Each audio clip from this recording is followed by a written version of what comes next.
invited by a friend, which is I think how most people get invited to these things.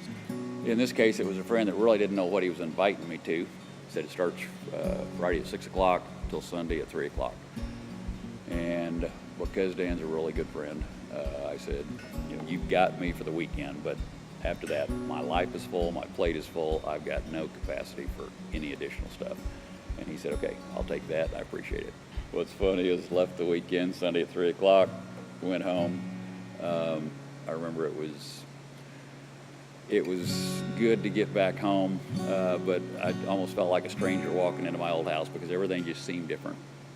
And 8 o'clock on Monday morning, I called Dan and I said, hey Dan, I got to be involved in this. This rocked my world, and I got to stay connected with this in whatever capacity. So much for that. My plate's full kind of thing. I was invited by a friend to go to the Iron Retreat. I had no idea what it was, no idea what I was getting myself into, but he was like, man, you got to check this out. It's like, okay, well, I guess I will. I saw it advertised up on the big screen at church, and I'd seen it in the programs, and wasn't really sure. I didn't know if I really wanted to attend. I kind of felt an urge to, but I wasn't sure quite what to do with that. And so I just decided, well, I didn't know what to expect. Why not go for it and see what happens? I went into this thing thinking that I've done this before, that I've been to all these different retreats, leadership retreats, worship retreats. Is this going to be just like those? And it wasn't. It wasn't anything like that at all. It was life-changing, life-altering. The whole weekend, kind of from the night of like getting there, the nervousness, you feel that kind of wash away a little bit. You begin to get more comfortable with the people that you're there with. And always yearned, I guess, for a close experience or a personal, authentic experience with a God. And so that's really what I was hoping to experience, and he showed up in a big way. If you really like church as you've experienced it and want more of that, this isn't the place to come.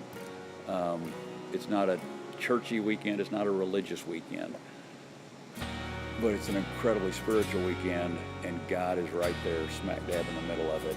So I feel like from the weekend I got more focus, more clarity for the next phase in my life, and certainly a greater mission for what was to come. It was challenging, but it was loving. It was spiritual,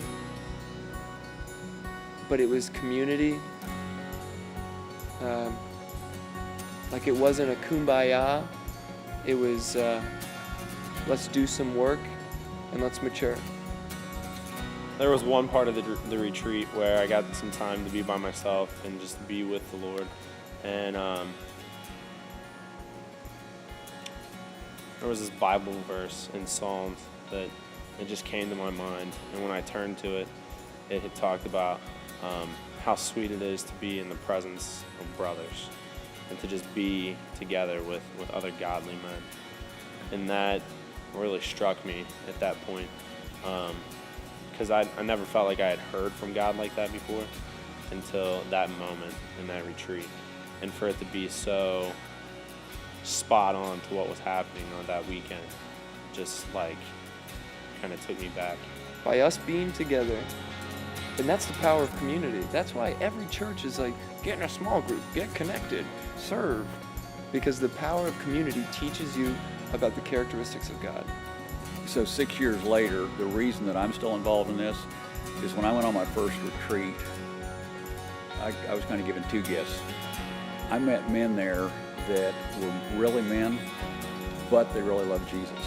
And in my 50 years of living before that, I felt at some deep level I had to make a choice. I could either be a real man with hair on my chest and do things that men do, or I could be a less than man, but I could be a real good Christian and do nice things and be a good person. and not cussing, not smoking, not drinking, all that stuff. And I encountered men there that had hair on their chest, but they also knew where their hearts were, and they knew who Jesus was, and they weren't ashamed of it. And that gave me permission to be the two people I wanted to be. I wanted to be a real man. I also wanted to follow Jesus.